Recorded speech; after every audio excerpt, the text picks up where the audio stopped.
Hello friends, welcome to stepping stone IAS study circle. Friends, మనం already సిలబస్కి సంబంధించిన videos and civil services ఎగ్జామినేషన్కి కొన్ని introduction videos అన్నీ మనం already చేసి ఉన్నాం. సో ఫ్రెండ్స్, ఈ రోజు నుండి మనం సబ్జెక్ట్ అనేది స్టార్ట్ చేస్తున్నాం. సో మనం పాలిటీ నుండి స్టార్ట్ చేస్తున్నాం ఫ్రెండ్స్. అండ్ పాలిటీలో మనం ఎన్సీఆర్టీస్ నుండి మనం స్టార్ట్ చేస్తున్నాం. సో ఈరోజు పాలిటీ 6th క్లాస్ ఎన్సీఆర్టీ నుండి యూనిట్ 1లో 1 and 2 చాప్టర్స్ను మనం డిస్కస్ చేయబోతున్నాం. So class 6 NCERT for Indian polity and ఈ ఎన్సీఆర్టీ బుక్ నేమ్ వచ్చేసి social and political life 1. So friends, unit 1 diversity, ఈ బుక్లో యూనిట్ 1 డైవర్సిటీ అండ్ చాప్టర్ 1 వచ్చేసి ఈ యూనిట్ 1లో 2 చాప్టర్స్ ఉన్నాయి. అందులో ఫస్ట్ చాప్టర్ మనం ముందు చెప్తాం. అండ్ ఫస్ట్ చాప్టర్ వచ్చేసి అండర్స్టాండింగ్ డైవర్సిటీ. సో ఫ్రెండ్స్, ఈ అండర్స్టాండింగ్ డైవర్సిటీ అనే చాప్టర్ అసలు దేని గురించి మాట్లాడుతుంది, what this chapter speaks about. So friends, ఈ చాప్టర్ అనేది డైవర్సిటీ గురించి ఎక్స్ప్లెయిన్ చేస్తుంది. సో ఫ్రెండ్స్, డైవర్సిటీ అంటే ఏంటి? డైవర్సిటీ అంటే తెలుగులో భిన్నత్వం. మనకు అందరికీ ఐడియా ఉంటుంది, ఇండియాని భిన్నత్వంలో ఏకత్వం ఉన్న దేశం అని చెప్తాం కదా. సో డైవర్సిటీ అంటే భిన్నత్వం. సో ఫ్రెండ్స్, అసలు ఈ డైవర్సిటీ అంటే ఏంటి, ఈ డైవర్సిటీ ఎలా ఉంటుంది అంటే, సో మనం జనరల్గా అబ్జర్వ్ చేసినట్లయితే మన చుట్టూ ఉన్న ప్రజలకి మనకి చాలా డిఫరెన్సెస్ అనేవి ఉంటాయి. వాళ్ళకున్న టేస్ట్స్ వేరుగా ఉంటాయి. వాళ్ళు ఈవెన్ మనం ఒకరు లుక్స్ కూడా తేడాగా ఉంటుంది. నేను ఒకలాగా ఉంటాను, నా ఫ్రెండ్ ఇంకోలాగా ఉంటాడు. సో ఒక లుక్స్ తేడా ఉంటాయి. లుక్సే కాదు ఫ్రెండ్స్, మన రిలీజియన్ తేడా ఉంటుంది, మన రీజన్ డిఫరెంట్గా ఉంటుంది. ఒక్కొక్కరు ఒక్కొక్క ప్రాంతానికి చెందిన వాళ్ళమై ఉంటాం. మనం తినే ఆహార పద్ధతులు డిఫరెంట్గా ఉంటాయి. సో చాలా డిఫరెన్సెస్ అనేవి ప్రజల మధ్య ఉంటాయి. సో ఈ డిఫరెన్సెస్నే మనం డైవర్సిటీ అని అంటాం. సో ఈ డిఫరెన్సెస్ని మనం డైవర్సిటీ అని అంటాం. సో డైవర్సిటీ అంటే భిన్నత్వం.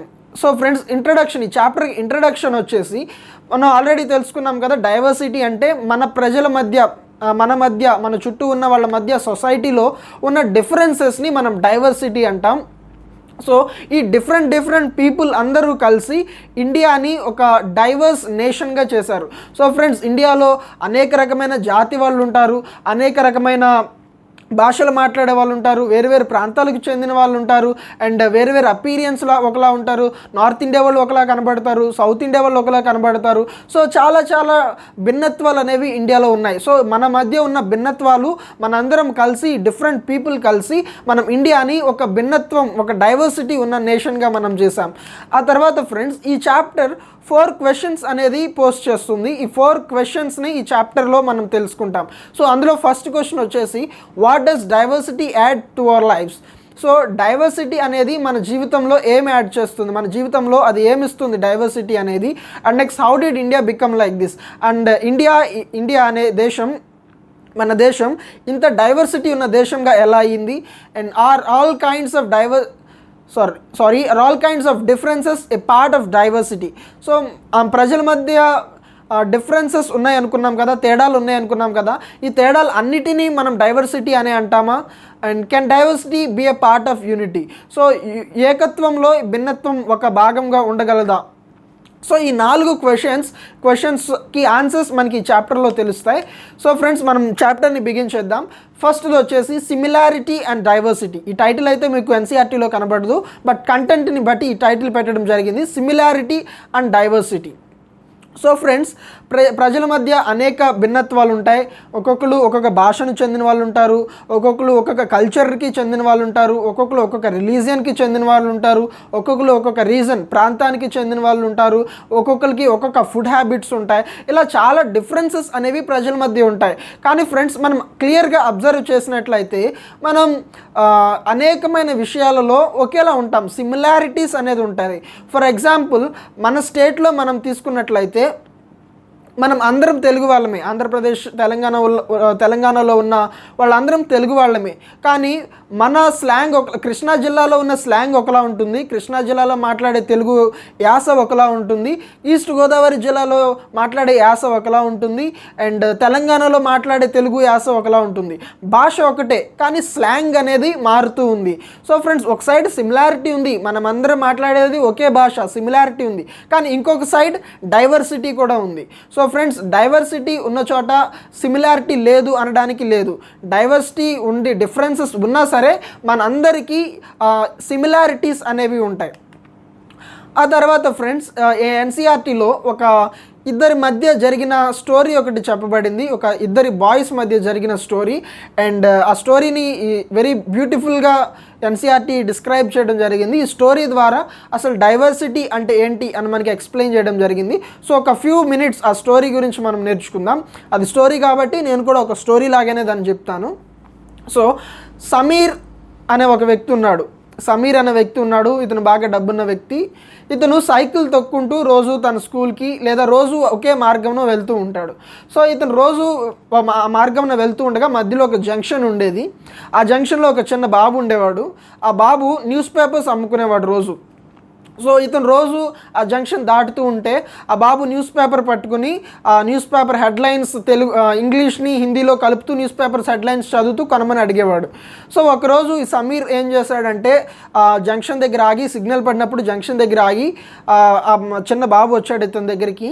వచ్చినప్పుడు నాకు ఒక హిందీ పేపర్ ఇవ్వమని అడిగాడు. సో అయితే ఇక్కడ విషయం ఏంటంటే సమీర్ అన్న వ్యక్తి ఆంగ్రేజీ అంటే ఇంగ్లీష్ తెలిసిన వాడు సమీర్. సో అయితే ఈ చిన్నబాబు ఆ హిందీ పేపర్ అడగగానే ఈ చిన్న బాబు న్యూస్ పేపర్ అమ్ముకునే బాబు షాక్ అవుతాడు. ఏంటి మీకు హిందీ వచ్చా, మీరు ఇంగ్లీష్ వ్యక్తిలా కనిపిస్తున్నారు కదా, మీకు హిందీ వచ్చా అంటే అవును నాకు హిందీ వచ్చు, హిందీ ఎందుకు రాకూడదు, అండ్ మా స్కూల్లో నేను హిందీ సబ్జెక్ట్ కూడా నేర్చుకుంటున్నాను అని సమీర్ ఆన్సర్ చెప్తాడు. అప్పుడు ఆ బాబు అడుగుతాడు సబ్జెక్ట్ అంటే ఏంటి అని అడుగుతాడు. సో సమీర్ సబ్జెక్ట్ అంటే ఏంటి అంటే సమీర్ డౌట్ వస్తుంది, ఏంటి నువ్వు ఎప్పుడు స్కూల్కి వెళ్ళలేదంటే చిన్న బాబు అంటాడు అవును నేను ఎప్పుడు స్కూల్కి వెళ్ళలేదని. అంటే సబ్జెక్ట్ అంటే ఏంటో అని చెప్దాం అనుకునే లేపో గ్రీన్ సిగ్నల్ పడిపోతుంది, సమీర్ వెళ్ళిపోతాడు. నెక్స్ట్ డే సమీర్ మళ్ళీ అదే మార్గంలో వస్తాడు. జంక్షన్ దగ్గర సిగ్నల్ పడుతుంది, మరలా ఆ చిన్నబాబు వస్తాడు. ఈసారి ఇంగ్లీష్ పేపర్ కాకుండా డైరెక్ట్గా స్మైల్తో హిందీ పేపర్ని తీసుకొస్తాడు. సార్ ఇదిగోండి హిందీ పేపర్ అని. పేపర్ ఇచ్చి సార్ సబ్జెక్ట్ అంటే ఏంటో నాకు చెప్పలేదు నిన్న అని అడుగుతాడు. అప్పుడు సమీర్ చెప్తాడు సబ్జెక్ట్ అంటే ఏం లేదు, మేము చదువుకునే దాన్ని మేము సబ్జెక్ట్ అని అంటాము అని అంటాడు. అండ్ నువ్వు ఎప్పుడు స్కూల్కి వెళ్ళలేదా అని బాబుని అడుగుతాడు. నేను ఎప్పుడు స్కూల్కి వెళ్ళలేదు, నేను చిన్నప్పటి నుంచే వర్క్ చేయడం మొదలుపెట్టాను. అండ్ చిన్నప్పుడు మా అమ్మ నాతో వచ్చేది, మా వర్క్ చేయడానికి మా అమ్మ నాతో వచ్చేవారు. ఇప్పుడు నేను పెద్ద అయిపోయాను కాబట్టి నేనే వర్క్ చేస్తున్నాను అని అనుకుంటాడు. చిన్న బాబే కానీ తను పెద్ద అయిపోయానని అనుకున్నట్టు తను అనుకుంటాడు. సో మీ అమ్మగారు ఎక్కడున్నారు అని సమీర్ అడుగుతాడు. సమీర్ అడిగినప్పుడు ఈలోపు గ్రీన్ సిగ్నల్ పడిపోతుంది, వెనకాల వాళ్ళందరూ హార్న్ కొడతారు. సో సమీర్ మళ్ళీ వెళ్ళిపోతా బాబు అరుస్తాడనమాట మా అమ్మ మీ రూట్లో ఉన్నారు అని. సో నెక్స్ట్ డే మళ్ళీ కలిసినప్పుడు ఆ బాయ్ న్యూస్ పేపర్ ఇచ్చి నా పేరు సమీర్, మీ పేరు ఏంటి అని అంటాడు. ఆ చిన్న న్యూస్ పేపర్ అమ్ముకునే బాయ్ నా పేరు సమీర్, మీ పేరు ఏంటి అంటారు. అప్పుడు ఈ సమీర్ కూడా షాక్ అవుతాడు అనమాట. ఏంటి నీ పేరు కూడా సమీరేనా, నా పేరు కూడా సమీరే అని చెప్తాడు. అప్పుడు ఆ బాయ్ అంటాడు ఓ అయితే నువ్వు పెద్దవాడు కాబట్టి నువ్వు సమీర్ 1, నేను చిన్నవాడిని కాబట్టి నేను సమీర్ 2. అదే ఎన్సీఆర్టీలో మనకి హిందీలో ఇవ్వబడింది సమీర్ 1 అండ్ సమీర్ 2 అని చెప్పేసి. సో అలా వాళ్ళ మధ్య కన్వర్జేషన్ జరుగుతుంది, సిగ్నల్ పడిపోతుంది, వెళ్ళిపోతారు. మళ్ళీ నెక్స్ట్ డే సమీర్ వస్తాడు, సైకిల్ తొక్కుంటూ సమీర్ వస్తాడు. సమీర్ వచ్చి చిన్న బాయ్ని కలిసినప్పుడు, న్యూస్ పేపర్ అమ్ముకునే సమీర్ని కలిసినప్పుడు, సో ఈ సమీర్ ఎందుకో ఆ రోజు డల్గా ఉంటాడు అనమాట. న్యూస్ పేపర్ అమ్ముకునే అతను ఏంటి ఏమైంది అంటే మీ రూట్లో ప్రాబ్లం వచ్చింది, మీ రూట్లో మా మీద తిరుగుబాటు చేస్తున్నారు, మమ్మల్ని ఇబ్బంది పెడుతున్నారు, మా అమ్మగారు మా వాళ్ళందరూ అక్కడే ఉన్నారు అని అంటాడు. అప్పుడు సమీర్ అడుగుతాడు ఎందుకు మీకు ప్రాబ్లం అని అంటే అప్పుడు ఈ సమీర్ న్యూస్ పేపర్ అమ్ముకునే అతను ఆన్సర్ చెప్తాడు, మేము ముస్లిమ్స్ అందుకే అక్కడ మాకు ప్రాబ్లమ్స్ ఎదురవుతాయని. సో ఈలోపు సిగ్నల్ పడిపోతుంది, మరలా ఇద్దరు విడిపోవడం జరుగుతుంది. ఆ తర్వాత నుండి ఆ జంక్షన్ దగ్గర సమీర్ ఆ చిన్న న్యూస్ పేపర్ అమ్ముకునే బాయ్ ఎప్పుడు ఈ పెద్ద సమీర్కి కనిపించడు అనమాట. సో ఫ్రెండ్స్ ఈ స్టోరీలో మనం అబ్జర్వ్ చేసినట్లయితే ఈ సమీర్ 1 అండ్ సమీర్ 2 ఇద్దరు లాంగ్వేజెస్ వేరు, ఇద్దరు రిలీజియన్ వేరు. ఈ సమీర్ 1 అనే వ్యక్తి హిందూ రిలీజియన్కి సంబంధించిన వ్యక్తి, ఈ సమీర్ 2 అనే వ్యక్తి ముస్లిం. అండ్ వీళ్ళ కల్చర్ వేరు అండ్ వీళ్ళున్న ప్రాంతం వేరు. ఇతనేమో మీరూట్ అతను, ఇతనేమో వేరే ప్రాంతానికి చెందినవాడు. బట్ ఇటువంటి భిన్నాలు వీరి మధ్య ఉన్నప్పటికీ, ఇటువంటి డిఫరెన్సెస్ వీరి మధ్య ఉన్నప్పటికీ వీళ్ళు ఫ్రెండ్షిప్ని కంటిన్యూ చేశారు. సో ఫ్రెండ్స్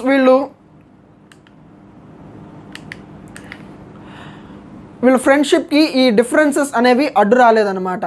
సో వీళ్ళు వేరే లాంగ్వేజెస్కి సంబంధించిన వాళ్ళైనా సరే వీళ్ళ కన్వర్జేషన్ అనేది కొనసాగింది. సో ఇటువంటి బ్యాక్గ్రౌండ్స్ ఉన్నాయి చూసారా, వేరే రిలీజియన్కి సమీర్ ఏక్ వేరే రిలీజియన్, సమీర్ దో వేరే రిలీజియన్, అండ్ వీళ్ళ కల్చర్ వేరు, వీళ్ళు మాట్లాడే భాష వేరు.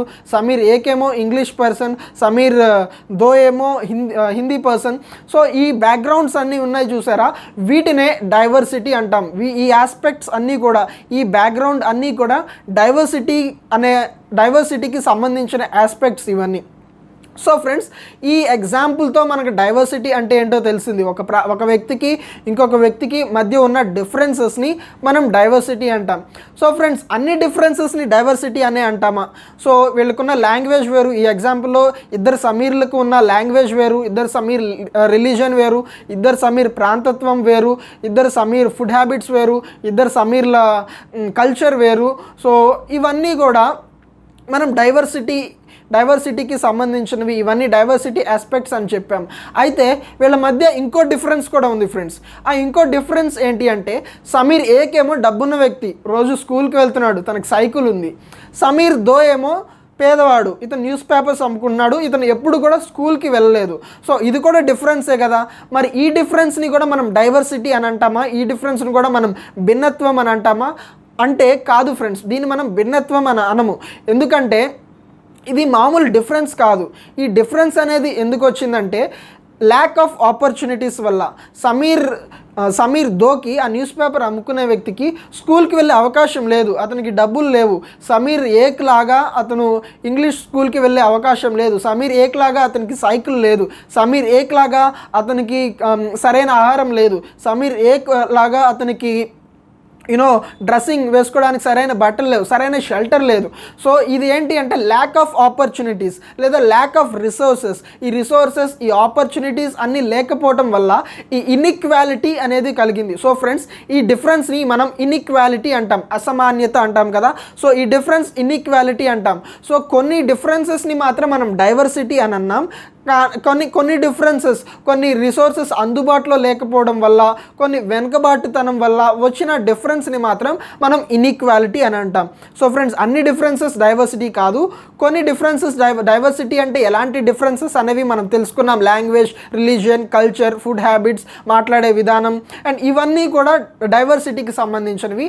అండ్ కొన్ని అవకాశాలు లేకపోవడం వల్ల, కొన్ని సొసైటీలో కొంత అణచివేతకి గురవడం వల్ల, కొంత పేదరికం వల్ల కలిగిన ఈ భేదాలు ఉన్నాయి కదా, కలిగిన ఈ డిఫరెన్సెస్ ఉన్నాయి కదా, ఇవి మాత్రం ఇన్ఈక్వాలిటీ అని అంటాం. సో ఇన్ఈక్వాలిటీ అంటే ఏంటి, డైవర్సిటీ అంటే ఏంటి అనేది ఈ ఎగ్జాంపుల్ నుంచి, ఈ స్టోరీ నుంచి మనకు క్లియర్ అయిపోయింది.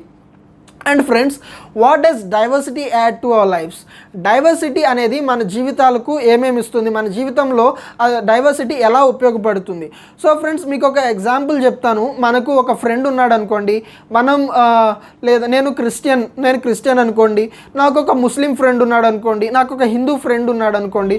సో నేను ముస్లిం ఫ్రెండ్ ఇంటికి వెళ్ళినప్పుడు వాళ్ళ ఆహారం అనేది, వాళ్ళ ఆహార పద్ధతులు డిఫరెంట్గా ఉంటాయి. సో నేను వాళ్ళ ఆహారం, హలీం ఫేమస్ కదా ముస్లిమ్స్కి, సో ముస్లిమ్స్ హలీం నేను తినాలని ఆశపడతాను, వాళ్ళ ఆహారం నేను తింటాను. ముస్లిం డ్రెస్సింగ్ స్టైల్ వేరేగా ఉంటుంది. నేను మెల్లిమెల్లిగా ఫ్రెండ్స్ కాబట్టి నేను వాళ్ళ ఇంటికి వెళ్తున్నప్పుడు, వాళ్ళు నా ఇంటికి వస్తున్నప్పుడు, సో మా డ్రెస్సింగ్ స్టైల్ అనేది, నేను కూడా ఒకసారి వాళ్ళ డ్రెస్సింగ్ స్టైల్ ట్రై చేస్తాను, నేను కూడా ఒకసారి వాళ్ళ ఆహార పద్ధతులను ట్రై చేస్తాను. సో ఇలా ఏమవుతుందంటే, మనకు తెలియని విషయాలు, మనకు అలవాటు లేని విషయాలు, మనకు అవగాహన లేని విషయాలను మనం డిఫరెన్స్ ఉన్న వ్యక్తితో, డైవర్సిటీ ఉన్న వ్యక్తి నుండి మనం నేర్చుకుంటున్నాం. సో అదే మన ఫ్రెండ్స్ నుండి మనం నేర్చుకుంటున్నాం. మన ఫ్రెండ్స్ మధ్య, మన మధ్య డిఫరెన్సెస్, డైవర్సిటీ అనేది ఉన్నప్పటికీ మనం వారి నుండి మనకు తెలియని విషయాలు కొన్ని నేర్చుకుంటున్నాం. సో డైవర్సిటీ అనేది ఈ విధంగా మనకు ఉపయోగపడుతుంది.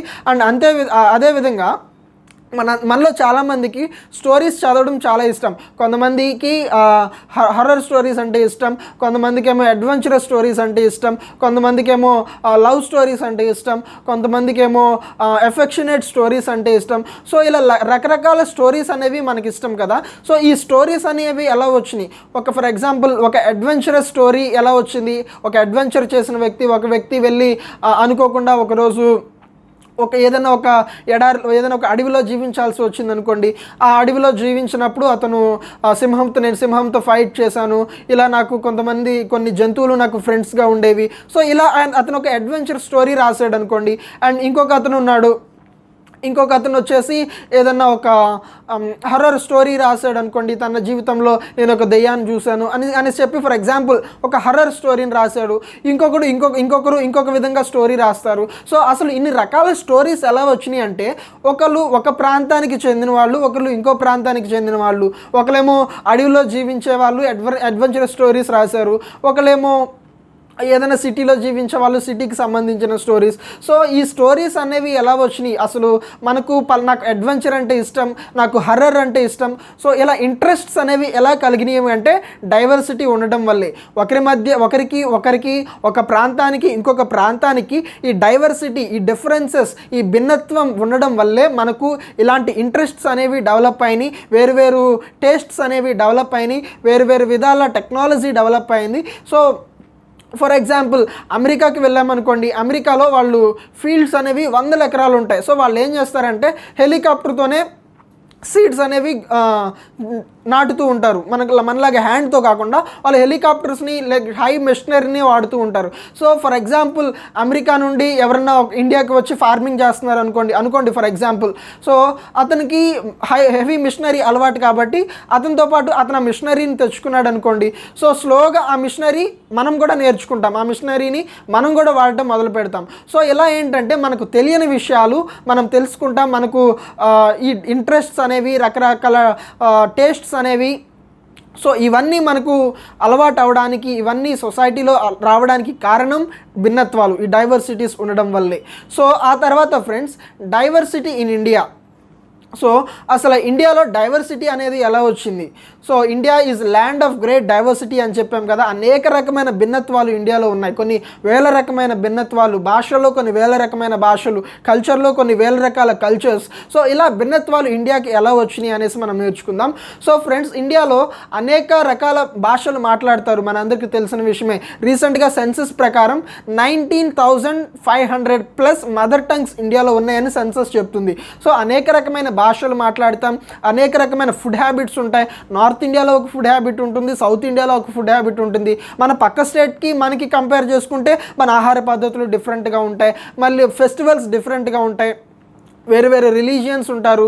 సో వేరు రిలీజియన్స్ వాళ్ళు వేరు ఫెస్టివల్స్ ఉంటాయి, వేరు ప్రాంతాలకు చెందిన వాళ్ళం ఉంటాం. సో వేరు ప్రాంతాలను బట్టి మన కల్చర్ కూడా మారుతూ ఉంటుంది, మన బట్టలు వేసుకునే విధానం మారుతూ ఉంటుంది, మన భాష మారుతూ ఉంటుంది. సో ఇవన్నీ చాలా భిన్నత్వాలు ఇండియాలో ఉంటాయి. సో చాలా భిన్నత్వాలు మనం కలిగి ఉంటాం. అయితే ఫ్రెండ్స్, ఒక విషయం అబ్జర్వ్ చేయాలి, మనకు ఎన్ని డిఫరెన్సెస్ ఉన్నా సరే ఒక సైడ్ సిమిలారిటీ అనేది మెయింటైన్ అవుతూ ఉంటుంది.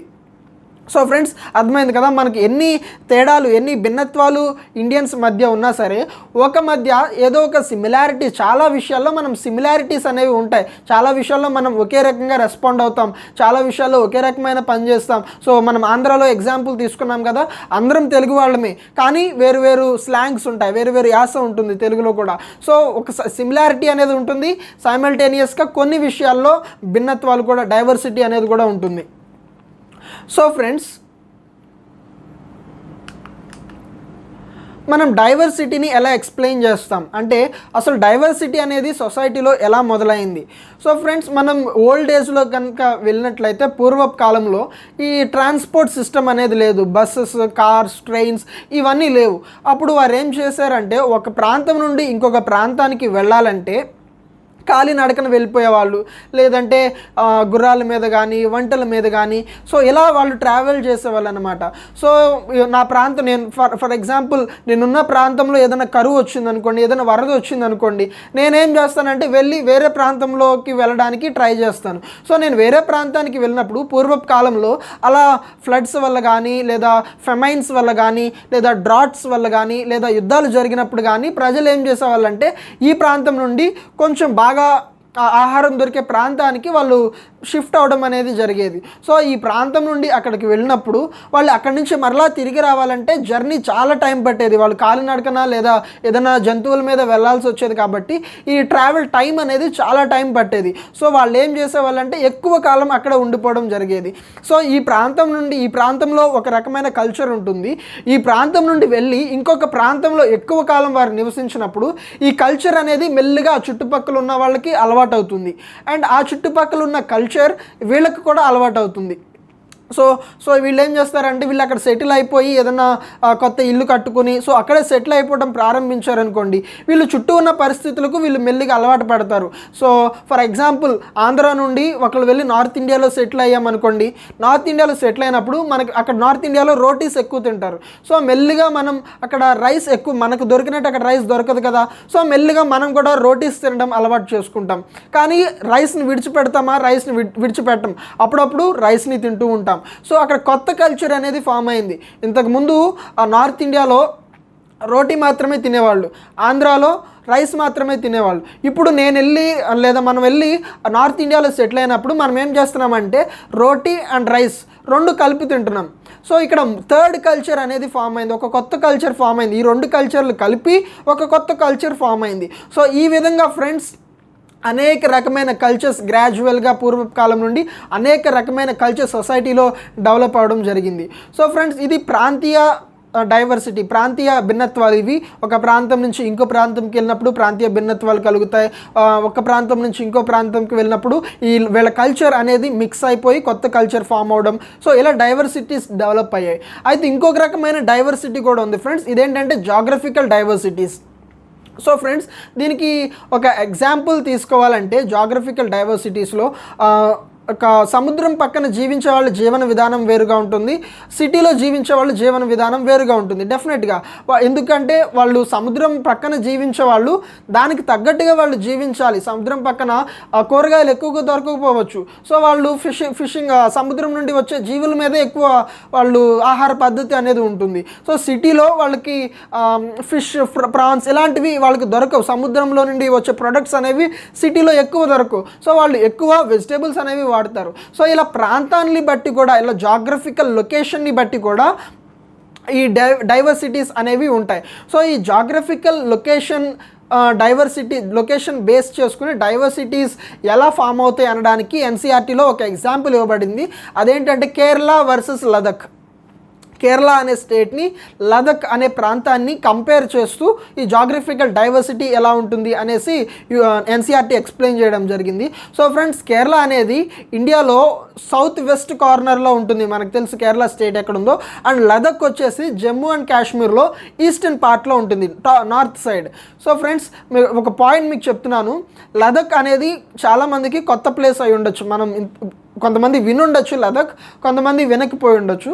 సో ఫ్రెండ్స్ మీకు ఎక్కడైనా సరే ఇలా ఏదైనా కొత్త లొకేషన్ మీకు తెలిసిందంటే మీరు వెంటనే ఒక 1 minute స్పెండ్ చేసి, 1 minute కంటే ఎక్కువ స్పెండ్ చేయొద్దు, ఒక 1 minute స్పెండ్ చేసి ఆ లొకేషన్ ఎక్కడుందని మ్యాప్లో మీరు గూగుల్లో చూడండి.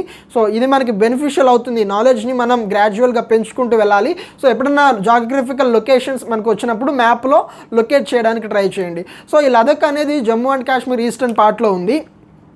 సో ఫ్రెండ్స్ ఈ కేరళలో విధానం ఎలా ఉంటుంది, లదక్లో విధానం ఎలా ఉంటుంది? సో లదక్ వచ్చేసి మౌంటైనస్ ఏరియా, మౌంటైనస్ మధ్యలో ఒక డెజర్ట్ ఏరియా, ఒక ఎడారి ప్రాంతం లదక్ వచ్చేసి.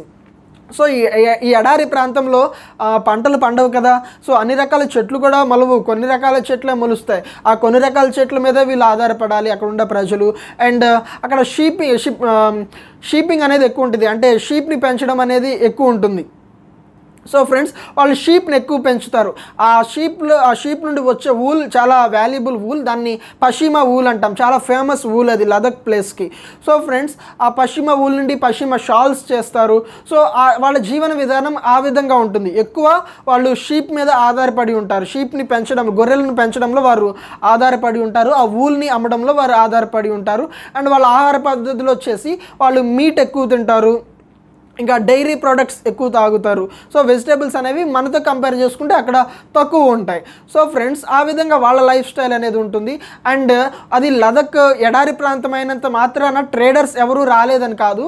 ఆ లదక్ నుండి టిబెట్కి వెళ్ళడానికి ఒక దారి ఉంటుంది. చైనాలో టిబెట్ ఉంది కదా, ఆ టిబెట్కి వెళ్ళడానికి లదక్ నుండి ఒక దారి ఉంది కాబట్టి చాలామంది ట్రేడర్స్ ఆ దారి నుండి ప్రయాణం చేసేవాళ్ళు. అండ్ ఈ లదక్లో బుద్ధిజం ఈ లదక్ ద్వారానే బుద్ధిజం టిబెట్కి వెళ్ళింది. సో ఇది లదక్ గురించి. ఇప్పుడు కేరళ గురించి ఆలోచిద్దాం ఫ్రెండ్స్. కేరళ సౌత్ వెస్ట్ పార్ట్లో ఉంది ఇండియాలో, అండ్ కేరళ సీ కోస్ట్ ఉంది కేరళకి. సో ఫ్రెండ్స్ ఈ కేరళలో స్పైసెస్ అనేవి బాగా ఫేమస్. కేరళ స్పైసెస్ అనేవి బాగా ఫేమస్. సో అనేక రకమైన ట్రేడర్స్, అరబ్ ట్రేడర్స్ వీళ్ళందరూ కూడా ఈ స్పైసెస్ కోసం వస్తూ ఉంటారు. స్పైసెస్ ట్రేడ్ అనేది కేరళలో బాగా జరుగుతుంది.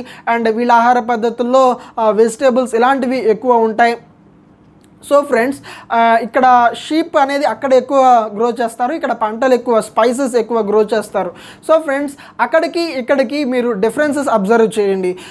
మొత్తం కంట్రీ ఒకటే ఇండియానే, కానీ జాగ్రఫికల్ లొకేషన్ వేరు. అది ఎడారి ప్రాంతం, అది పర్వత ప్రాంతం, ఇది వచ్చేసి సీ కోస్ట్ రీజన్. సో దీనికి ఈ కేరళలో ఉండే అలవాట్లకి లదక్లో ఉండే అలవాట్లకి చాలా డిఫరెన్సెస్ అనేవి ఉన్నాయి. సో ఇక్కడ ట్రేడింగ్ జరుగుతుంది, అక్కడ ట్రేడింగ్ జరుగుతుంది. సిమిలారిటీ అనేది ఖచ్చితంగా ఉంటుంది. మన ఇండియాలో సిమిలారిటీ అనేది ఉంటుంది, కానీ ఒక సైడ్ డైవర్సిటీ కూడా ఉంటుంది. వీళ్ళు ఇక్కడ ట్రేడింగ్ జరుగుతుంది, అక్కడ ట్రేడింగ్ జరుగుతుంది. ఇక్కడ ఒక ఆక్యుపేషన్ మీద డిపెండ్ అవుతున్నారు, అక్కడ ఒక ఆక్యుపేషన్ మీద డిపెండ్ అవుతున్నారు. కానీ ఇక్కడ ట్రేడింగ్ అనేది స్పైసెస్ ఎక్కువ ట్రేడింగ్ జరుగుతుంది, అక్కడ వూల్ ఎక్కువ ట్రేడింగ్ జరుగుతుంది. ఇక్కడ ఏమో వీళ్ళ ఆహార పద్ధతులు వేరుగా ఉన్నాయి, వాళ్ళ ఆహార పద్ధతులు వేరున్నాయి. అక్కడ లదక్లో ఏమో వాళ్ళు షీప్ మీద ఎక్కువ ఆధారపడి ఉంటారు, వీళ్ళేమో క్రాపింగ్ మీద ఎక్కువ ఆధారపడి ఉంటారు. సో ఇలా జాగ్రఫికల్ లొకేషన్ బట్టి కూడా డైవర్సిటీస్ అనేవి డెవలప్ అవుతాయి, డైవర్సిటీస్ అనేవి క్రియేట్ అయినవి. సో ఆ తర్వాత friends diversity in present. So మనం పాస్ట్ గురించి నేర్చుకున్నాం. గతంలో ఇక్కడ నుండి ఒక ప్రాంతం నుండి ఇంకో ప్రాంతానికి వెళ్ళడం వల్ల డైవర్సిటీస్ క్రియేట్ అయినాయి, కల్చర్ క్రియేట్ అయింది. అండ్ ఎవరి జాగ్రఫికల్ లొకేషన్ని బట్టి వాళ్ళ యొక్క కల్చర్ అనేది, వాళ్ళ యొక్క ప్రవర్తన, వాళ్ళ యొక్క అలవాట్లు అనేవి డిపెండ్ అయి ఉన్నాయి మనం చెప్పాం. సో ఇంతేనా పాస్ట్కి సంబంధించిందేనా డైవర్సిటీ అంటే? కాదు ఫ్రెండ్స్, ప్రజెంట్లో కూడా మనం అనేక రకమైన డైవర్సిటీస్ని కలిగి ఉంటాం.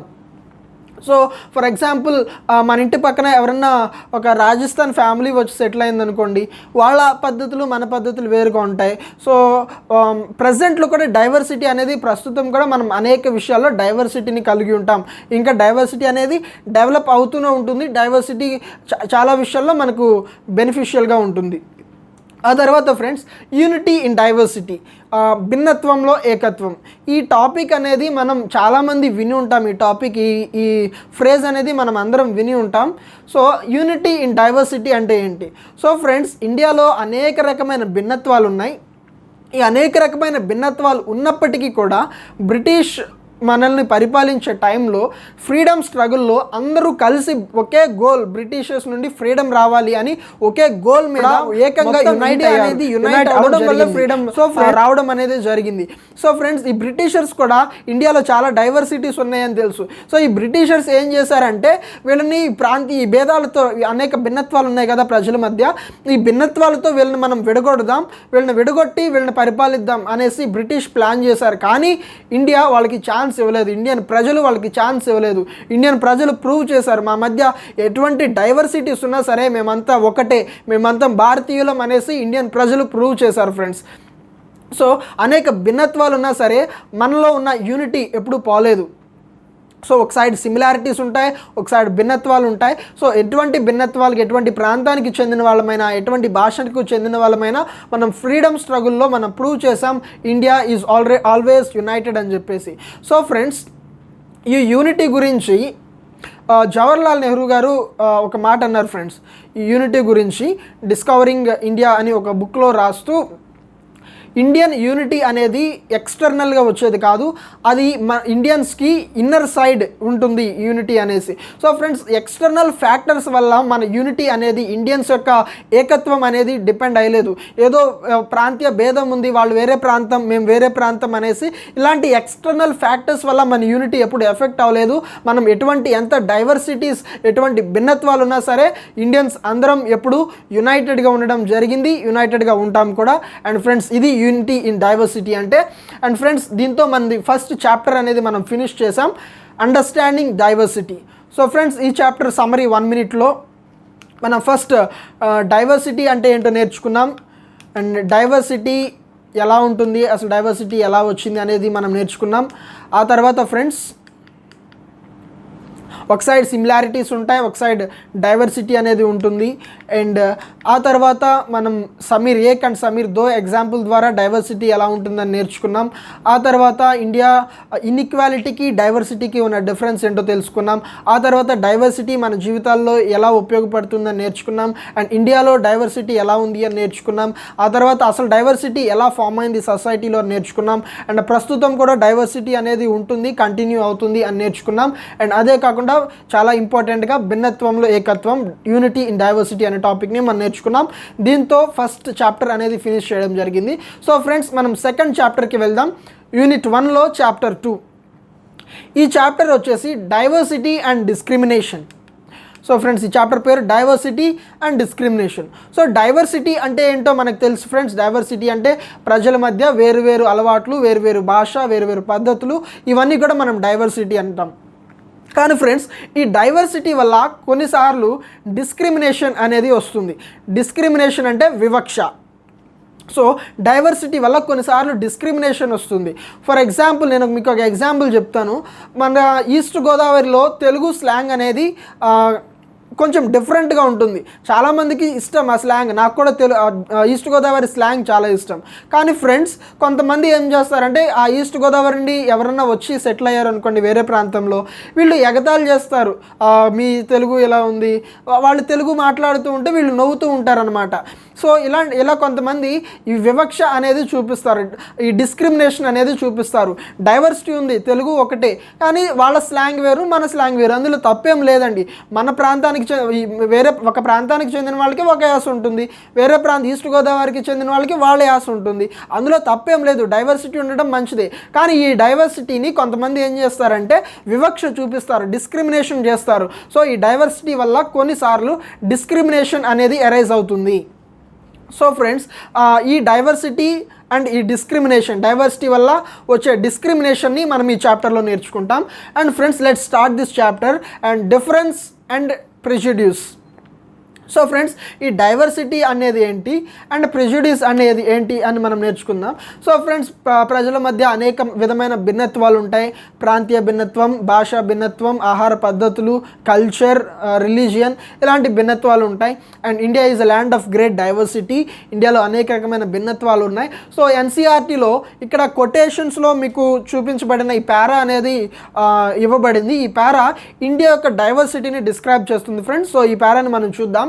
There are 8 major religions in the world. ప్రపంచంలో 8 బాగా ఫేమస్ లేదా ఎక్కువగా ఉండే మతాలు అనేవి ఉన్నాయి. అండ్ ఈ 8 మతాల్లో every single one of them is practised in India. ఈ 8 పెద్ద మతాల్లో ఈ 8 మతాలు కూడా ఇండియాలో ప్రాక్టీస్ చేయబడుతున్నాయి. ఈ 8 మతాలు ఇండియాలో కూడా ఉన్నాయి. And we have more than 1600 languages. So 1600 మాతృభాషలు అనేది ఇండియాలో ఉండటం జరిగింది. బట్ ఫ్రెండ్స్, రీసెంట్ సెన్సస్ ప్రకారం చిన్న భాషలను కూడా కలుపుకుంటే 19,500 కంటే ఎక్కువ మదర్ టంగ్స్, మాతృభాషలు అనేవి ఇండియాలో ఉండడం అనేది సెన్సస్ రిలీజ్ చేస్తుంది. సో ఫ్రెండ్స్, అంతేకాదు మనకు అనేక విధమైన డ్యాన్స్ ఫామ్స్ అనేవి ఉన్నాయి. అనేక విధమైన డ్యాన్స్, కథకళి, భరతనాట్యం, ఇంకా అనేక విధాల డ్యాన్స్ ఫామ్స్ అనేవి ఇండియాలో ఉండటం జరిగింది. So India is a land of great diversities. కానీ ఫ్రెండ్స్, ఈ డైవర్సిటీస్ అన్నిసార్లు సేఫ్ కాదు. ఈ డైవర్సిటీస్ అన్నిసార్లు మనకు అనుకూలంగా అనిపించదు.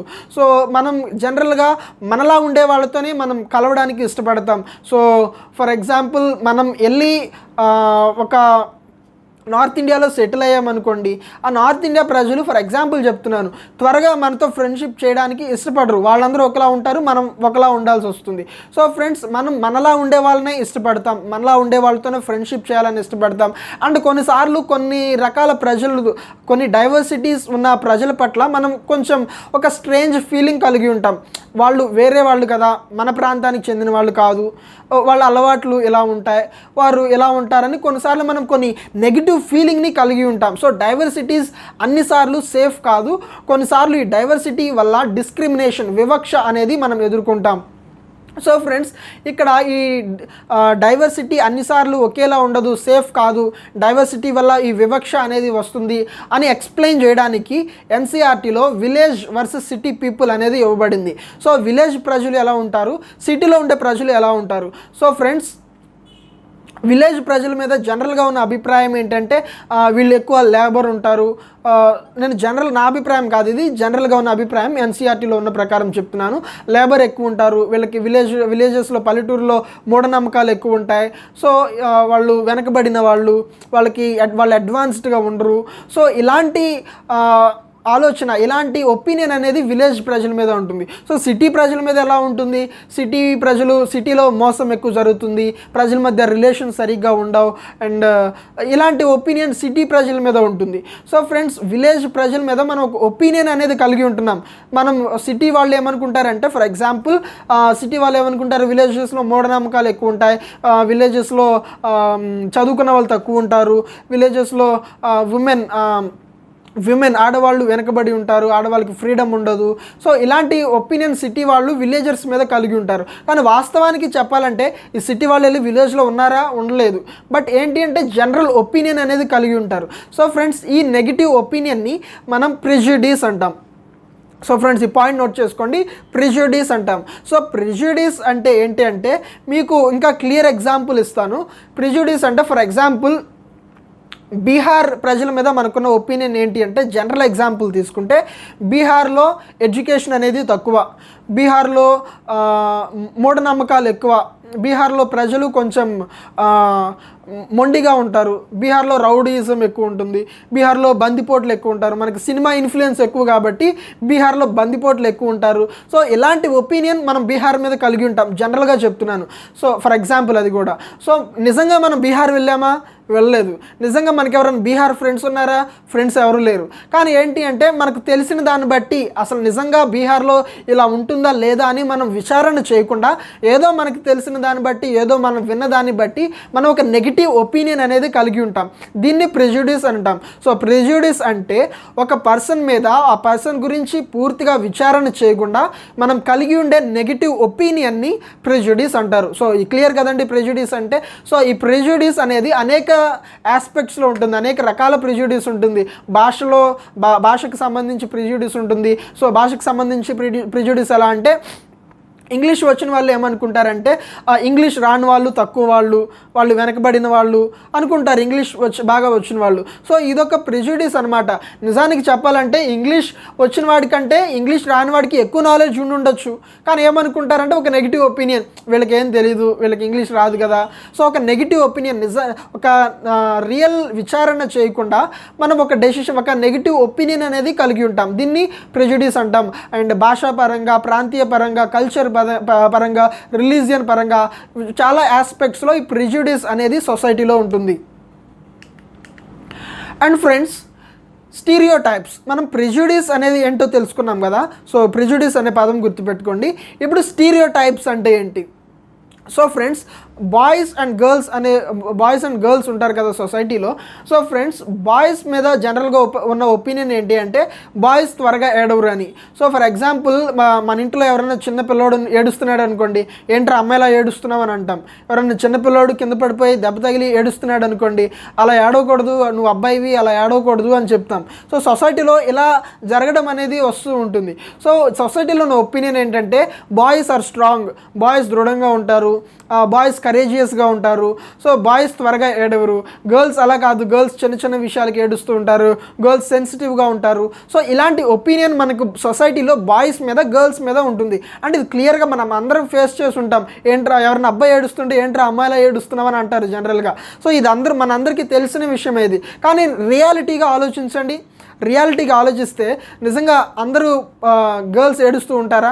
లేదు. నిజంగా అందరూ బాయ్స్ దృఢంగా ఉంటారా?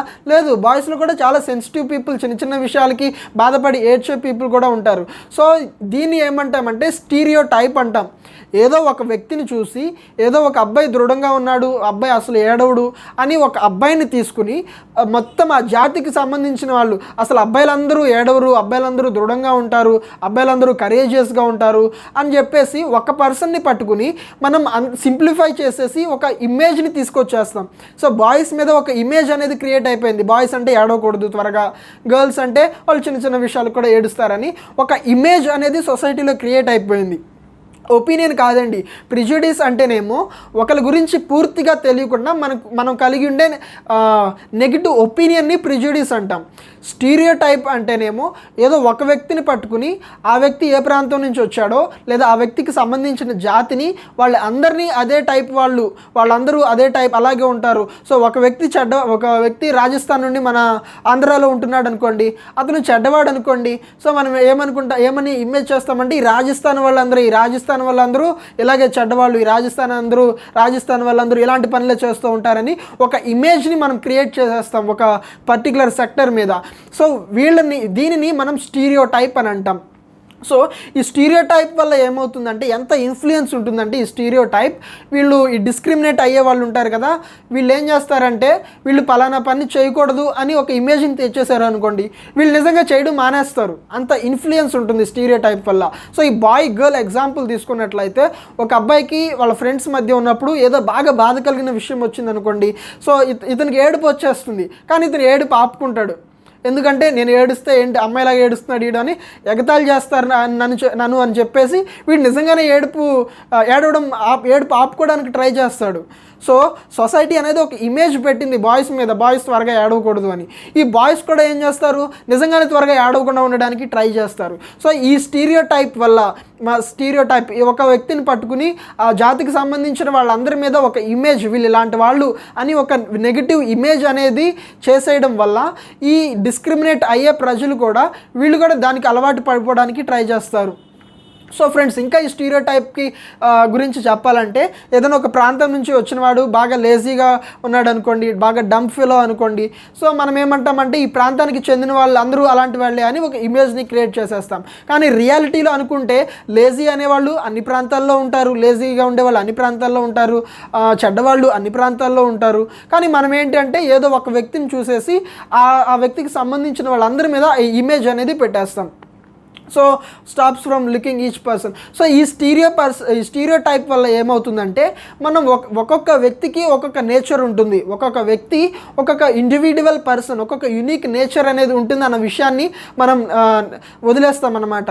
ఒక రాజస్థాన్ నుండి వచ్చిన వ్యక్తి, ఒక రాజస్థాన్ ప్రజల మీద మనకు ఒక ఒపీనియన్ ఉంది. ఫర్ ఎగ్జాంపుల్ బీహార్ తీసుకుందాం, బీహార్ ప్రజల మీద మనకు ఒక ఒపీనియన్ ఉంది. సో బీహార్ నుంచి ఒక వ్యక్తి వచ్చాడు అనుకోండి, ఇతనికి మూఢనమ్మకాలు ఎక్కువ ఉంటాయి, ఇతను మొండిగా ఉంటాడు, ఇతను వెనుకబడిన వాడు అన్న మనకున్న ఒపీనియన్ బట్టి, బీహార్ మీద మనకున్న ఒపీనియన్ బట్టి ఇతన్ని అలా చూస్తాం. అంతేగాని ఇతనికి బీహార్లో ఎవరన్నా కొందరు అలా ఉండొచ్చు, ఇతను అలా ఉండకపోవచ్చు కదా, ఇతను బాగా అడ్వాన్స్డ్ పర్సన్ అయి ఉండొచ్చు, ఇతను మంచి వ్యక్తి అయి ఉండొచ్చు. సో ఇలా ఇండివిజువల్గా మనం ట్రీట్ చేయం, మనకున్న ఒపీనియన్ బట్టి మనం ఈ స్టీరియో టైప్ ఒపీనియన్ బట్టి మనం ట్రీట్ చేస్తాం. ఇండివిజువల్గా ఎవరికి వాళ్ళకి డిఫరెన్సెస్ ఉంటాయనే విషయం మనం మర్చిపోతూ ఉంటాం.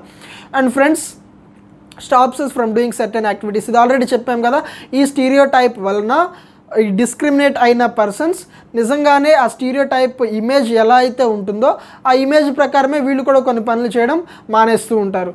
So friends, inequality and discrimination. So అసలు మనం ఈ చాప్టర్లో మనం ఏమేమి నేర్చుకున్నామంటే ప్రిజుడిస్ అంటే ఏంటి, స్టీరియో టైప్ అంటే ఏంటి అని మనం నేర్చుకున్నాం. మరొకసారి చెప్తున్నాను, ప్రిజుడిస్ అంటే ఒక పర్సన్ గురించి పూర్తిగా తెలియకుండా ఒక నెగిటివ్ ఒపీనియన్ని కలిగి ఉండటం ప్రిజుడిస్. స్టీరియో టైప్ అంటే ఏదో ఒక వ్యక్తిని పట్టుకుని దాన్ని అందరికీ సింప్లిఫై చేసేసి ఈ ప్రాంతానికి చెందిన వాళ్ళందరూ ఇలాంటి వాళ్ళే అని ఒక నెగిటివ్ ఇమేజ్ని క్రియేట్ చేయడం అనేది స్టీరియో టైప్. సో ఫ్రెండ్స్, ఇప్పుడు అసలు డిస్క్రిమినేషన్ ఎలా వస్తుందంటే సొసైటీలో ఈ ప్రిజుడిస్ అండ్ ఈ స్టీరియో టైప్ ఈ రెండు సొసైటీలో ప్రాక్టీస్ చేయడం వల్ల ఈ డిస్క్రిమినేషన్ అనేది సొసైటీలో వస్తుంది. సో ఇతను ఇలాంటి యాక్చువల్లీ డైవర్సిటీ అనేది చాలా మంచిదే, ప్రజలకి డిఫరెన్సెస్ ఉండటం మంచిదే. కానీ ఈ డిఫరెన్సెస్ ఏం చేస్తున్నారంటే నేను ఎక్కువ నా పద్ధతులు వేరు, అవతల వాళ్ళ పద్ధతులు వేరు అనుకోండి, నేనేమనుకుంటానంటే నా పద్ధతులు గొప్పవి అనుకుంటాను. సో అవతల వ్యక్తిని వేరే పద్ధతులు కలిగి ఉన్న వ్యక్తిని నేను తక్కువగా చూస్తాను. సో అప్పుడు డిస్క్రిమినేషన్ అనేది స్టార్ట్ అవుతుంది. సో ఈ ప్రిజుడిస్ అండ్ ఈ స్టీరియో టైప్ వల్ల సొసైటీలో డిస్క్రిమినేషన్ అనేది వస్తుంది. సో ఫ్రెండ్స్, ఈ డిస్క్రిమినేషన్ని మనం ఫస్ట్ చాప్టర్లో సమీర్ ఏక్ అండ్ సమీర్ దో ఎగ్జాంపుల్ చూసాం కదా. ఈ ఎగ్జాంపుల్లో నుండి డిస్క్రిమినేషన్ అనేది ఎలా ఉందో చూద్దాం. సో వాళ్ళిద్దరూ వేరువేరు ప్రాంతాలు, వేరువేరు భాషలు, వేరువేరు మతాలకు సంబంధించినా సరే వాళ్ళు అయితే ఫ్రెండ్షిప్ అనేది చేశారు. కానీ అక్కడ డిస్క్రిమినేషన్కి కూడా ఛాన్స్ ఉంది కదా. సో అక్కడ ఏంటంటే ఇతనికి ఇంగ్లీష్ వచ్చు బాగా, నీకు ఇంగ్లీష్ రాదు, నువ్వు పేదవాడివి, నీకు ఏమీ రాదు, నువ్వు వెనకబడి ఉన్నావు, నేను చాలా అడ్వాన్స్డ్గా ఉన్నాను అని ఆ సమీర్, పెద్ద సమీర్ అనే వ్యక్తి ఈ చిన్న సమీర్ని వివక్ష చూపించే అవకాశం అనేది ఉంది. డిస్క్రిమినేషన్కి ఛాన్స్ ఉంది అక్కడ. దాన్ని డిస్క్రిమినేషన్ అంటాం. ఇప్పుడు ఇన్ఈక్వాలిటీ అంటే ఏంటి? సో వాళ్ళిద్దరు ఎగ్జాంపుల్లో ఈ విధంగా డిస్క్రిమినేషన్ అనేది రావడానికి ఛాన్స్ ఉంది. అండ్ సమీర్ ఏక్ అనే వ్యక్తి డబ్బున్న వ్యక్తి, ఇతను స్కూల్కి వెళ్తున్నాడు. సమీర్ దో అనే వ్యక్తి డబ్బు లేని వ్యక్తి, ఇతను స్కూల్కి వెళ్ళట్లేదు, పేదవాడు ఇతను. సో ఇక్కడ ఇది ఇన్ఈక్వాలిటీ. సో ఒక విధంగా డిస్క్రిమినేషన్కి ఛాన్స్ ఉంది, ఇంకో విధంగా వీళ్ళిద్దరి మధ్య అసమాన్యత కూడా ఉంది, ఇన్ఈక్వాలిటీ కూడా ఉంది. సో సొసైటీలో ఇన్ఈక్వాలిటీ కూడా ఉంటుంది, డిస్క్రిమినేషన్ కూడా ఉంటుంది.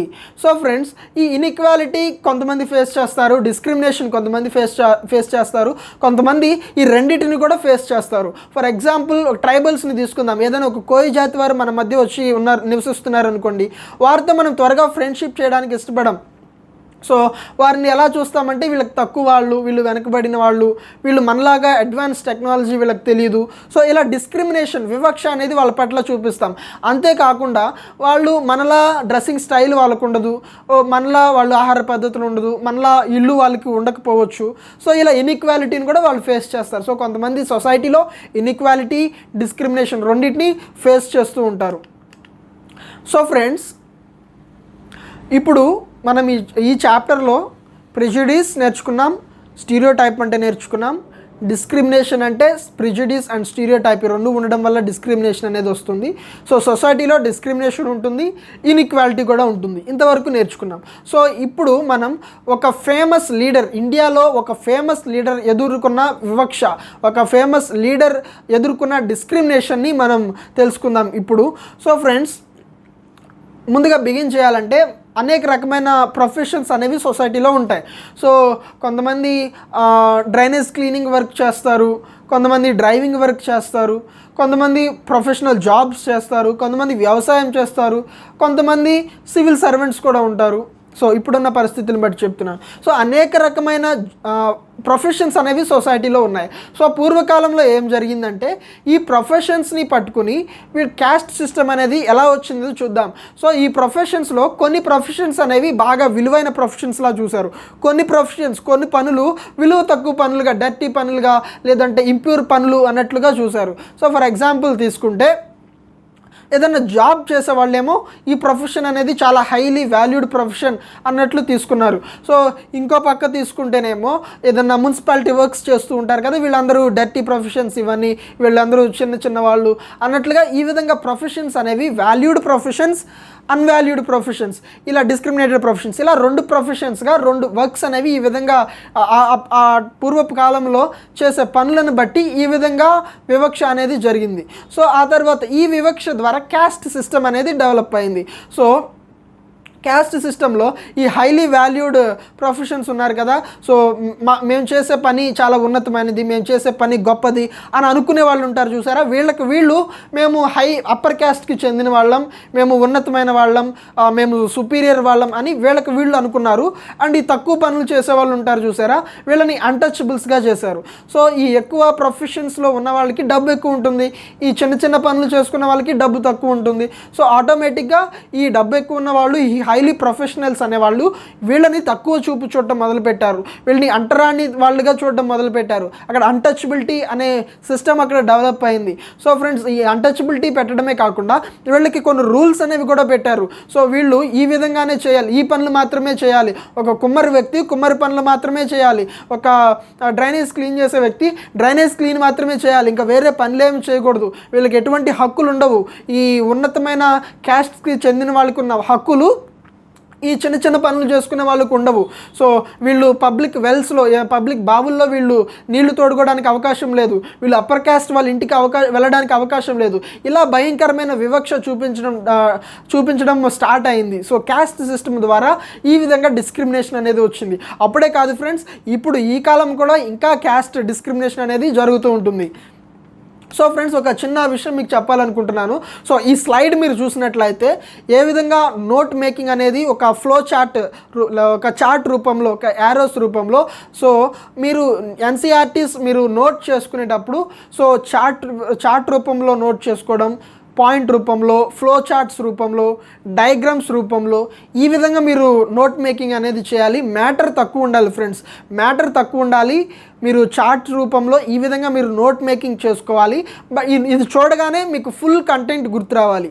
మీరు ఈ స్లైడ్ చదవగానే సొసైటీలో క్యాస్ట్ సిస్టమ్, క్యాస్ట్ డిస్క్రిమినేషన్ అనేది ఎలా డెవలప్ అయిందని మీరు ఫుల్ రివిజన్ చేయగలిగే విధంగా ఉండాలి. ఆ విధంగా నోట్ మేకింగ్ ఉండాలి. మనం నోట్ మేకింగ్ గురించి సపరేట్ వీడియో చేద్దాం. సో ఫ్రెండ్స్, ఒక famous person, so caste discrimination అనేది డెవలప్ అయింది కదా, ఇప్పుడు ఒక ఫేమస్ ఇండియన్ లీడర్ గురించి మనం మాట్లాడుకుందాం. ఒక ఫేమస్ ఇండియన్ లీడర్, సో ఇతన్ని ఫాదర్ ఆఫ్ ఇండియన్ కాన్స్టిట్యూషన్ అని అంటాం. సో ఇతనే doctor Bhimrao Ambedkar, doctor BR Ambedkar. So friends, ఈ బిఆర్ అంబేద్కర్ గారు ఒక ఎగ్జాంపుల్ అనేది ఇచ్చారు. ఆయన తన జీవితంలో తన ఫస్ట్ డిస్క్రిమినేషన్, తన ఫస్ట్ వివక్షని ఎలా ఎదుర్కొన్నాడని చెప్పేసి ఒక ఎగ్జాంపుల్, తన జీవితంలో జరిగిన ఒక సంఘటన అంబేద్కర్ గారు షేర్ చేసుకోవడం జరిగింది. సో అంబేద్కర్ గారు మహార్స్ క్యాస్ట్కి చెందిన పర్సన్. ఈ మహార్స్ క్యాస్ట్ అనేది బాంబేలో ఒక అన్టచబుల్ క్యాస్ట్కి సంబంధించింది, అంటే అంటరానితనానికి సంబంధించిన కులానికి చెందినవాడు అంబేద్కర్. సో ఈ అంబేద్కర్ చిన్నపిల్లాడిగా ఉన్నప్పుడు, సో ఫ్రెండ్స్, ఇంకా అంబేద్కర్ గురించి తెలుసుకోవాలంటే 2-3 పాయింట్స్ ఉన్నాయి. ఆయన దళిత్ లీడర్ అంటారు. సో దళిత్స్ కోసం ఆయన చాలా పోరాటం చేశారు. అండ్ ఈయన క్యాస్ట్లో ఈయన కాలేజ్ ఎడ్యుకేషన్ని కంప్లీట్ చేసి లాయర్ అవ్వడానికి ఇంగ్లాండ్ వెళ్ళిన ఫస్ట్ పర్సన్ ఇతను. అండ్ ఇప్పుడు అంబేద్కర్ డిస్క్రిమినేషన్ స్టోరీ చూద్దాం. సో అంబేద్కర్ తన బ్రదర్స్తో కలిసి చిన్నపిల్లాడిగా ఉన్నప్పుడు సో ఏం చేశారంటే, వీళ్ళ ఫాదర్ వేరే ఒక ప్రాంతంలో ఉంటారనమాట. సో ఆ ప్రాంతానికి వెళ్ళడానికి అంబేద్కర్ రెడీ అయ్యారు. సో అంబేద్కర్ తన బ్రదర్స్తో కలిసి సో స్టేషన్కి వెళ్ళారనమాట. స్టేషన్కి వెళ్ళి స్టేషన్లో దిగారేమో బహుశా. సో స్టేషన్లో దిగిన తర్వాత వెయిట్ చేస్తున్నారు, వీళ్ళు ఫాదర్ వస్తారేమో లేదా ఎవరైనా పని అతనన్నా పంపించి వీళ్ళని పికప్ చేసుకుంటారేమో అని అంబేద్కర్ వెయిట్ చేస్తున్నాడు. సో ఈలోపు స్టేషన్ మాస్టర్ వచ్చాడనమాట. స్టేషన్ మాస్టర్ వచ్చి, ఏంటి ఇక్కడ వెయిట్ చేస్తున్నారు మీరు టికెట్స్ చూపించండి అంటే టికెట్స్ చూపించారు. ఎందుకు ఇక్కడ వెయిట్ చేస్తున్నారంటే, మేము ఇలా పలానా ప్లేస్కి వెళ్ళాలి, ఆ ప్లేస్కి వెళ్ళడానికి మాకు దారి తెలీదు, మా నాన్నగారు వస్తారేమో అని ఎదురు చూస్తున్నాము అని అంటారు. సో అన్నప్పుడు సో వీళ్ళు ఏంటి అంటే, వీళ్ళు అంబేద్కర్ ఎలా ఉండేవాడంటే, చిన్నప్పుడు ఎంత వివక్షని ఎదుర్కొన్నా సరే వెల్ డ్రెస్సింగ్. సో అంబేద్కర్ బాగా ఎడ్యుకేటెడ్ పర్సన్. చిన్నప్పటి నుంచే ఇన్ని ఎడ్యుకేషన్ వీళ్ళకి చదవడానికి అవకాశం లేకపోయినా సరే అంబేద్కర్ గారికి ఉన్న ఇంట్రెస్ట్, ఆయన పెద్ద ఎడ్యుకేషనలిస్ట్గా మన అందరికీ తెలుసు. సో వీళ్ళ డ్రెస్సింగ్ స్టైల్ అనేది చాలా బాగుంది, వీళ్ళు మాట్లాడే విధానం చాలా బాగుంది. అండ్ వీళ్ళు చూడడానికి ఒక బ్రాహ్మిన్ ఫ్యామిలీకి చెందిన వాళ్ళ ఉన్నారు. సో ఆ స్టేషన్ మాస్టర్ అనేది ఫస్ట్లో బాగా మాట్లాడాడు. ఆ తర్వాత జనరల్గా ఆ కాలంలో మీ క్యాస్ట్ ఏంటి అని అడుగుతూ ఉంటారు డైరెక్ట్గా. సో ఇప్పుడు కూడా కొంతమంది మీ క్యాస్ట్ ఏంటి అని డైరెక్ట్గా అడుగుతూ ఉంటారు. ఆ క్యాస్ట్ ఫీలింగ్ ఉన్న వాళ్ళు ఇప్పటికి కూడా ఉంటారు. సో మీ క్యాస్ట్ ఏంటి అని అడగగానే అంబేద్కర్ మేము మహార్స్ అని చెప్తారు. మహార్స్ అంటే ఆ కాలంలో బాంబేలో అంటరానితనానికి సంబంధించిన కులం. సో ఈయన మహార్స్ అని చెప్పగానే ఆ స్టేషన్ మాస్టర్ ఫేస్లో ఎక్స్ప్రెషన్ మారిపోయిందంట.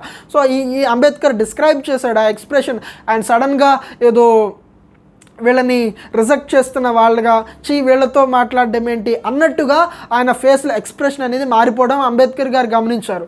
ఆ తర్వాత ఆ స్టేషన్ మాస్టర్ ఇంకేం మాట్లాడకుండా వెళ్ళిపోయాడు. అండ్ ఆ తర్వాత ఇంక కొంత సమయం వెయిట్ చేశారు, కానీ వీళ్ళ నాన్నగారు రాలేదు. సో వీళ్ళు అలాగే వెయిట్ చేస్తున్నారు. సో ఆ స్టేషన్ మాస్టర్ మరలా వచ్చి మరి ఏం చేస్తారు ఇప్పుడు అని అడిగితే, ఏదన్నా ఎద్దుల బండి ఉంటే మేము మాట్లాడుకుని ఆ ప్లేస్కి వెళ్ళిపోతాం అని అంటారు. అని అంటే సో అక్కడ ఏంటంటే, అంతకుముందు ఫస్ట్ టైం స్టేషన్ మాస్టర్తో మాట్లాడినప్పుడు వీళ్ళ కులాన్ని చెప్పారు కదా, ఈ కులాన్ని చెప్పినప్పుడు ఆ చుట్టూ ఉన్న ప్రజలందరికీ తెలిసిపోయిందంట, ఇక్కడ నుంచున్న వాళ్ళు వీళ్ళు మహర్స్కి చెందిన వాళ్ళు, వీళ్ళు తనం ఉన్న కులానికి చెందిన వాళ్ళని ఆ చుట్టూ ఉన్న అందరికీ తెలిసిపోయింది. అక్కడ చాలా ఎద్దుల బండ్లు ఉన్నా సరే, బుల్లకాట్స్ ఉన్నా సరే, ఎవరు కూడా వీళ్ళని తీసుకెళ్ళడానికి ఇష్టపడలేదు. వీళ్ళు మనీ పే చేస్తున్నారు, వీళ్ళు ఫ్రీగా కాదు, మేము డబ్బులు పే చేస్తామన్నా వాళ్ళు తీసుకువెళ్ళడానికి ఇష్టపడలేదు. ఆ తర్వాత మేము డబల్ కడతాం, మీరు మామూలు అయ్యే ఛార్జ్ కన్నా మేము డబల్ పే చేస్తామన్నా సరే వాళ్ళు వీళ్ళని తీసుకువెళ్ళడానికి ఇష్టపడలేదు. సో అంబేద్కర్ గారు ఈ డిస్క్రిమినేషన్ అనేది ఫేస్ చేశారు. ఆయన చాలా బాధపడ్డారు. సో వీళ్ళ క్యాస్ట్ చెప్పగానే ఆ స్టేషన్ మాస్టర్ ఫేస్లో ఈయన అబ్జర్వ్ చేసిన ఆ చేంజ్ అండ్ వీళ్ళు డబల్ పే చేస్తామన్నా సరే వీళ్ళు మనీ పే చేస్తున్నారు అందరిలాగే, అయినా సరే వీళ్ళు అంటరానితనానికి చెందిన వాళ్ళు అని చెప్పేసి అక్కడున్న బుల్లక్ కార్ట్ డ్రైవర్స్ ఎవరు కూడా వీళ్ళని తీసుకువెళ్ళడానికి ఇష్టపడలేదు. సో దీనిని మనం డిస్క్రిమినేషన్ అంటాం, దీన్ని మనం వివక్ష అంటాం. ఇటువంటి క్యాస్ట్ వివక్ష అనేది మన ఇండియన్ సొసైటీలో ఒకప్పుడు ఉండేది. సో ఫ్రెండ్స్, ఈ క్యాస్ట్ వివక్ష అనేది సో ఒక గొప్ప వ్యక్తి, ఒక గొప్ప లీడర్ అంబేద్కర్ గారు కూడా ఇలాంటి క్యాస్ట్ డిస్క్రిమినేషన్ అనేది జరగడం జరిగింది. సో అసలు ఈ క్యాస్ట్ డిస్క్రిమినేషన్ అనేది ఎందుకు వచ్చిందంటే వీళ్ళు మహర్స్ అంటే ఎలా వచ్చింది, కులం అనేది ఎలా వచ్చింది, వాళ్ళు చేసే పనులను బట్టి కులం వచ్చింది. సో వీళ్ళొక పనులు చేసేవాళ్ళు, వాళ్ళేమో ఇంకా కొంచెం ఉన్నతమైన పనులు చేసేవాళ్ళు. సో ఈ వర్క్స్ని బట్టి ఈ డైవర్సిటీని బట్టే ఈ క్యాస్ట్ డిస్క్రిమినేషన్ అనేది కూడా వచ్చింది. సో డైవర్సిటీ అన్ని టైమ్స్లో మంచిది కాదు. సో డైవర్సిటీ వల్ల డిస్క్రిమినేషన్ కూడా వస్తుంది. సో ఈ క్యాస్ట్ డిస్క్రిమినేషన్ వల్ల వీళ్ళు వేరే పనులు చేయకూడదు. వీళ్ళ కులంలో ఏ పనులు అయితే ఉన్నాయో, ఫర్ ఎగ్జాంపుల్ డ్రైనేజ్ క్లీన్ చేసే అతను ఉంటే అతను డ్రైనేజ్ క్లీన్ చేస్తూనే ఉండాలి, ఇంకా ఏ పని చేయకూడదు. సో ఈ విషయమే కాకుండా వాళ్ళకి ఇవ్వాల్సిన రెస్పెక్ట్, డిగ్నిటీ కూడా ఈ అప్పర్ క్యాస్ట్ వాళ్ళు ఇవ్వడం మానేశారు, ఇవ్వట్లేదు. వాళ్ళకి రెస్పెక్ట్ కూడా ఇవ్వట్లేదు. వాళ్ళు కూడా మనుషులు అని చూడడం కూడా మానేశారు. సో వాళ్ళని అంటరానితనంగా, ఒక డిగ్నిటీ లేకుండా, వాళ్ళ పట్ల ఒక గౌరవం లేకుండా, ఏదో వీళ్ళు అంటరాని జాతి వాళ్ళు అన్నట్లుగా ఆ టైంలో క్యాస్ట్ డిస్క్రిమినేషన్ అనేది ఉండడం జరిగింది. సో ఫ్రెండ్స్, ఇక్కడ మనకు డిస్క్రిమినేషన్ కనిపిస్తుంది, ఇన్ఈక్వాలిటీ కూడా కనిపిస్తుంది. సో మనం డిస్క్రిమినేషన్ గురించి తెలుసుకున్నాం. సో మనకి ఈ డిస్క్రిమినేషన్ పోవాలంటే, సొసైటీలో ఈక్వాలిటీ అనేది రావాలంటే మనం ఏం చేయాలి? సో ఫ్రెండ్స్, మనకు ఫ్రీడమ్ స్ట్రగుల్ నుంచి కూడా ఈ ఫ్రీడమ్ స్ట్రగుల్ ఒకవైపు ఫ్రీడమ్ స్ట్రగుల్ జరుగుతుండగానే లోపల ఈక్వాలిటీ కోసం కూడా చాలా స్ట్రగుల్ జరిగింది. సో దళిత్స్ అందరూ కలిసి మమ్మల్ని కూడా ఈక్వల్గా చూడాలి అని ఫైట్ చేశారు. సో విమెన్ అందరూ కూడా మాకు కూడా పురుషులతో సమానంగా మాకు విద్య కావాలి అని ఫైట్ చేశారు. ముఖ్యంగా ఫార్మర్స్, ఇండియాలో పీజెంట్స్, వీళ్ళు మనీ లెండర్స్ ఉంటారు కదా, అప్పులు ఇచ్చేవాళ్ళు, వీళ్ళ మీద చాలా పోరాటం పీజెంట్స్ కూడా చేశారు. సో ఈక్వాలిటీ కోసం స్ట్రగుల్ అనేది సైమల్టేనియస్గా ఫ్రీడమ్ స్ట్రగుల్తో పాటు డెవలప్ అయింది. So after independence, so freedom struggle టైంలో కూడా ఎంతోమంది లీడర్స్, ఎంతోమంది గొప్ప గొప్ప నాయకులు ఈక్వాలిటీని తెయాలి, సమాజంలో అందరూ సమానంగా చూడబడాలి అని చాలామంది ట్రై చేశారు. సో చాలామంది చాలా ఎఫర్ట్స్ పెట్టారు. సో ఇండిపెండెన్స్ తర్వాత, మనకు ఫ్రీడమ్ వచ్చిన తర్వాత మన దేశానికి కాన్స్టిట్యూషన్ని ఫ్రేమ్ చేసినప్పుడు ఈ కాన్స్టిట్యూషన్లో ఈక్వాలిటీ అనే పాయింట్ని చాలా ఇంపార్టెంట్గా కాన్స్టిట్యూషన్ రైటర్స్ ఫోకస్ చేయడం జరిగింది. అంతేకాకుండా చాలామంది లీడర్స్, అంబేద్కర్ లాంటి లీడర్స్ ఈ దళిత్స్ కోసం, వెనుకబడిన వర్గాల కోసం, ఈ డిస్క్రిమినేషన్ని ఫేస్ చేసే వాళ్ళ కోసం సొసైటీలో ఈక్వాలిటీని తేయాలి అని వాళ్ళు ప్రయత్నించడం జరిగింది. అదేవిధంగా కాన్స్టిట్యూషన్ని రాసేటప్పుడు కాన్స్టిట్యూషన్ యొక్క మెయిన్ విజన్ ఏంటంటే సొసైటీలో సమానత్వాన్ని తేవాలి, సొసైటీలో ఈక్వాలిటీని తేవాలి అన్న ఒక ఉద్దేశంతో, అన్న విజన్తో కాన్స్టిట్యూషన్ని ఫ్రేమ్ చేయడం జరిగింది. సో ఫ్రెండ్స్, మెల్లిగా ఇండిపెండెన్స్ వచ్చిన తర్వాత లాస్ పాస్ చేశారు. సో చట్టాలను పాస్ చేసి మెల్లిగా అన్టచబిలిటీని మనం సక్సెస్ఫుల్గా మన లీడర్స్, మన పరిపాలించిన నాయకులు అన్టచబిలిటీని రిమూవ్ చేశారు. సో గవర్నమెంట్ జాబ్స్, సో అన్టచబుల్గా ఒకప్పుడు అంటరానితనం కలిగి ఉన్న కులాలను కూడా గవర్నమెంట్ జాబ్స్ ప్రొవైడ్ చేయడం. సో గవర్నమెంట్ కొన్ని స్టెప్స్ తీసుకోవడం, అంటరానితనాన్ని మనం తీసేయాలి, ఇన్ఈక్వాలిటీని తొలగించాలి అని గవర్నమెంట్ కూడా కొన్ని స్టెప్స్ తీసుకోవడం జరిగింది. సో రైటర్స్ ఆఫ్ కాన్స్టిట్యూషన్ ఈ ఇన్ఈక్వాలిటీకి సంబంధించి, ఇన్ఈక్వాలిటీ పోవాలంటే, ఈ డిస్క్రిమినేషన్ తగ్గాలంటే, సొసైటీలో ఈక్వాలిటీ రావాలంటే ఏం చేయాలని ఒక లైన్ అనేది వీళ్ళు రాశారు ఫ్రెండ్స్. ఈ లైన్ చాలా ఇంపార్టెంట్. సో చూడండి, respect for diversity was a significant element in ensuring equality. So ఈ లైన్ ఎందుకు ఇంపార్టెంట్ అంటున్నానంటే చెప్తాను. ఈ లైన్ ఎక్స్ప్లెయిన్ చేసిన తర్వాత మీకు చెప్తాను. సో డైవర్సిటీ అనేది ఉంది కదా, వేరు భిన్నత్వాలు ఉన్నాయి కదా, ఈ భిన్నత్వాలను ఒకరి పట్ల, సో నేను ఒక అలవాట్లను కలిగి ఉంటాను, అవతల వాళ్ళు ఇంకొక అలవాట్లను కలిగి ఉంటారు. వాళ్ళ అలవాట్లను నేను గౌరవించినప్పుడే మనలో ఈక్వాలిటీ అనేది వస్తుంది. సో ఒకరి డైవర్సిటీని ఇంకొకరు గౌరవిస్తున్నప్పుడే, ఒకళ్ళకి ఉన్న డిఫరెన్స్, ఒకళ్ళు వేరేగా డిఫరెంట్గా ఉంటే వాళ్ళు కలిగిన డిఫరెన్స్ని మనం గౌరవించడం అనేదే ఈక్వాలిటీ రావడానికి ఒక ప్రథమ కారణం అవుతుంది. సో డైవర్సిటీ వల్లనే డిస్క్రిమినేషన్ వచ్చింది. ఇది వాస్తవం. డైవర్సిటీ ఉండడం వల్లే, భిన్నత్వం ఉండడం వల్లే సొసైటీలో వివక్ష అనేది వచ్చింది. కానీ ఈ వివక్ష పోవాలంటే మనం డైవర్సిటీ తప్పు అనకూడదు. ఈ డైవర్సిటీని మనం గౌరవిస్తూ ఉండాలి. ఎదుటి వాళ్ళు కలిగి ఉన్న డైవర్సిటీని, వేరే ప్రాంతానికి చెందిన వాళ్ళు, వేరే మతానికి చెందిన వాళ్ళు, వీళ్ళు కలిగిన డైవర్సిటీని మనం గౌరవించినప్పుడు సొసైటీలో ఈక్వాలిటీ అనేది వస్తుంది. సో ఈ పాయింట్ ఎందుకు ఇంపార్టెంట్ అంటే, మీకు ఎక్కడైనా ఈక్వాలిటీ మీద మీరు మెయిన్స్లో ఎస్ఏ రాస్తుంటే ఈ పాయింట్ని మీరు వాడచ్చు. కాన్స్టిట్యూషన్ రాసేటప్పుడు కాన్స్టిట్యూషన్ రైటర్స్ ఈ విధంగా రాశారు, respect for diversity was a significant element in ensuring equality. So ఈ సెంటెన్స్ మీరు ఎక్కడో ఒక చిన్న సెంటెన్స్ మీరు మెయిన్స్ ఎస్ఏలో మీరు ఉపయోగించుకోవచ్చు ఈక్వాలిటీకి సంబంధించిన ఎస్ఏ రాస్తున్నప్పుడు. సో ఆ తర్వాత ఫ్రెండ్స్, గవర్నమెంట్ అందరినీ సమానంగా ట్రీట్ చేయడం స్టార్ట్ చేశారు. సో అనేక పాలసీస్ స్టార్ట్ చేశాయి. సో అనేక స్టెప్స్ తీసుకుంది గవర్నమెంట్. వెనుకబడ్డ వాళ్ళు కూడా, వెనుకబడ్డ కులాలు కూడా సమానత్వం రావాలి అనేసి, సో మతాలకు సంబంధించిన వివక్ష కూడా ఉండకూడదు అనేసి ఇండియా సెక్యులర్ నేషన్గా ఇండియా ఉంది. సో ఇండియాలో ఏ రిలీజియన్ అయినా ఎవరైనా ఫ్రీగా ప్రాక్టీస్ చేసుకోవచ్చు. సో ఫ్రెండ్స్, సో ఈ విధంగా ఈక్వాలిటీని తీసుకురావడానికి మన ఇండియన్ గవర్నమెంట్, మన లీడర్స్, మన ఫ్రీడమ్ ఫైటర్స్ వీళ్ళందరూ కూడా ప్రయత్నించడం జరిగింది. సో ఫ్రెండ్స్, ఈక్వాలిటీ రావాలంటే లాస్ట్లో ఒక చిన్న పాయింట్, ఈక్వాలిటీ అనేది ఏదో ఈరోజు ప్రయత్నిస్తే రేపు వచ్చేసేది కాదు. ఈక్వాలిటీ కోసం మనం నిరంతరం ప్రయత్నిస్తూనే ఉండాలి. ఈక్వాలిటీ అనేది కంప్లీట్గా వచ్చేది, మనం నిరంతరం ఈక్వాలిటీ అనేది ప్రయత్నిస్తూ ఉండాలి. Equality is a value we have to be striving for. Equality కోసం మనం ఎప్పుడు ప్రయత్నిస్తూ ఉండాలి. సో ఫ్రెండ్స్, ఈ చాప్టర్లో మనం ఏమేమి నేర్చుకున్నాం అనేది 1 మినిట్లో మనం సమ్మరైజ్ చేసుకుందాం. ఈ చాప్టర్లో మనం ప్రెజుడిస్ అంటే ఏంటో నేర్చుకుందాం, స్టీరియో టైప్ అంటే ఏంటో నేర్చుకున్నాం. So discrimination, prejudice and stereo type వల్ల వస్తుంది అని నేర్చుకున్నాం. డిస్క్రిమినేషన్ ఎలా ఉంటుంది, ఇన్ఈక్వాలిటీ ఎలా ఉంటుంది అని నేర్చుకున్నాం.